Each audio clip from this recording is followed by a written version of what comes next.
Эксперты утверждают, что сон крайне важен. Друзья, как вы уже догадались, сегодня наша тема посвящена храпу. Патология малозначимая для пациентов, но опасная. Поэтому рекомендую посмотреть видео до конца, и вы узнаете, насколько опасен храп и как можно от него избавиться. Во сне храпит каждый пятый человек. И у некоторых пациентов помимо храпа имеется так называемая апноэ сна, то есть это остановка дыхания во сне.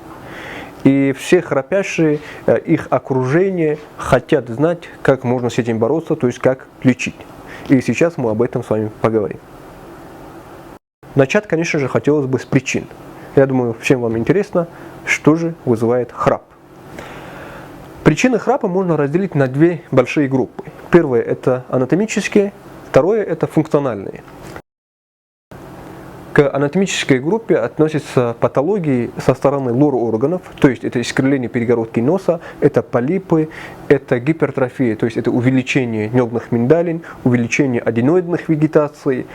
К этой же группе относятся и увеличение язычка, гипертрофия мягкого неба, гипертрофия корня языка. Относится также избыточная масса тела. К функциональной группе относится сужение и снижение мышечного тонуса дыхательных путей, которое может быть вызвано усталостью, дефицитом сна, курением, употреблением алкоголя и снотворных препаратов. Итак, перейдем к осложнениям.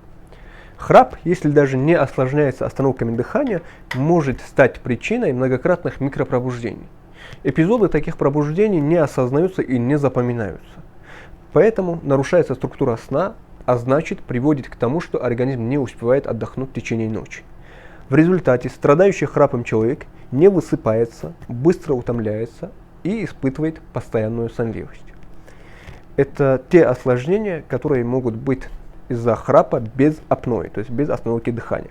Если же у пациента помимо храпа имеется и остановка дыхания во сне, то есть апноэ сна, то постоянное действие этих патологических механизмов на организм человека приводит к гипертонии, к аритмии, к инфарктам, к инсультам. Они чаще попадают в аварии из-за сонливости, из-за снижения внимания.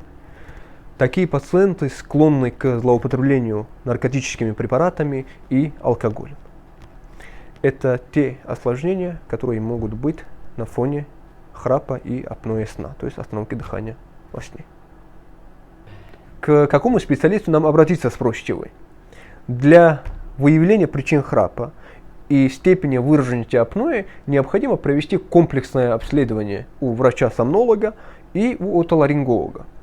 Алгоритм диагностики включает это полисомнографическое исследование, то есть у спящего человека измеряют уровень кислорода в крови, контролирует артериальное давление и частоту сердечных сокращений. При необходимости проводит расширенный кардиореспираторный мониторинг. Лор-врач, он исключает патологию уже со стороны лор-органов. Поэтому если вам ваше окружение говорит, что у вас есть храп, есть апноэ, то есть остановка дыхания во сне, то обязательно необходимо проконсультироваться у квалифицированного специалиста, который проведет нужную диагностику и назначит нужное лечение. Лечение.